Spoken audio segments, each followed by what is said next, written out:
আসসালামু আলাইকুম দর্শক, আমরা আছি ৩ নং চান্দোলা ইউনিয়নের ৬ নং ওয়ার্ডের সবুজপাড়া এলাকা। সবুজপাড়া এলাকার কিছু কৃতি সন্তানও আমাদের সাথে আছেন এবং কথা বলবেন জনাব আজিজুল হক ছোটন ভাই। আলহামদুলিল্লাহ, নাহমাদুহু ওয়া নুসাল্লি আলা রাসূলিল কারীম, আম্মা বাদ। আমরা আজকে 3 দিন ওয়ার্কিং করেছি, দাঁড়িপাল্লার প্রচারণা করতেছি চারিপাড়া, রুদুশিয়া এবং আজকে সবুজপাড়া।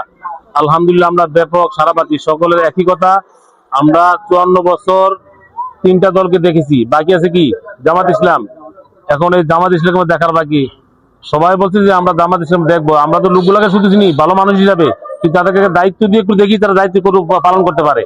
কিন্তু আমাদের একটা প্রতিপক্ষ আছে, যারা গ্রামে গ্রামে যে মহিলাগুলো অভিযোগ করলো যে তারা বলে যে যারা আসবে তারা জান্নাতের কথা বলে এবং কি মহিলাদেরকে বাইরে দিবে না, এরপরে এনজিও গুলো বন্ধ করে দিবে, এরকম তো নানান অপপ্রচার করে। আর সাথে সাথে ফ্যামিলি কার্ড, কৃষি কার্ড, আমরা তো জানি ফ্যামিলি কার্ড, কৃষি কার্ডের নামে একটা ভুয়া কাজ চলতেছে। এইগুলো কোশ্চিন কালও বাস্তবায়ন তারা করবে না, কারণ আমাদের দেশের লোক হয়েছে 18 কোটি, কার্ড দিবে কত কোটি? 50 কোটি। তাহলে এটা ভুয়া। এরপর বলছে কেউ বলে 20,000, কেউ বলে 10,000, কেউ বলে 12,000, আবার কেউ বলে 2,500। এখন বলে যে আপনি 200 টাকার দোকান থেকে কিনছেন, এই কার্ড দেখাইলে 100 টাকা মাফ, 100 টাকা দিয়ে দিবে। তাহলে সম্পূর্ণ মিথ্যার উপরে একটা প্রতারণা। আর আল্লাহ রাসূল বলছেন যারা প্রতারণা করে তারা হচ্ছে আমার উম্মত না। এরকম ধরনের প্রতারণা গিয়া প্রত্যেক মহিলার কাছে তারা করতেছে। দ্বিতীয় কথা হচ্ছে যে তারা বলতেছে যে আমরা যদি জামাত ইসলাম ক্ষমতা আসে তাহলে এই দেশের মহিলারা ঘর থেকে বাইরে দিতে পারবে। নাউজুবিল্লাহ।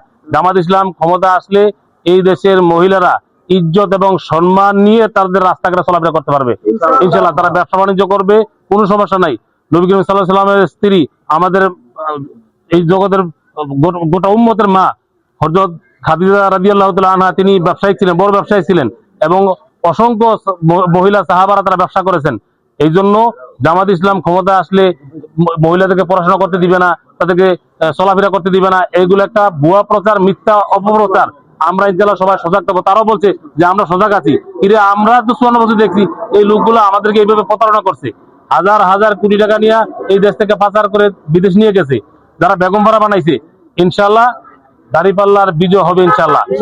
ইনসাফের প্রতীক দাঁড়িপাল্লা, সকলে ভোট দিয়ে কর্মী করেছে। আশা করি 12 তারিখ সারাদিন সকলে দাঁড়িপাল্লা ভোট দিবে ইনশাআল্লাহ।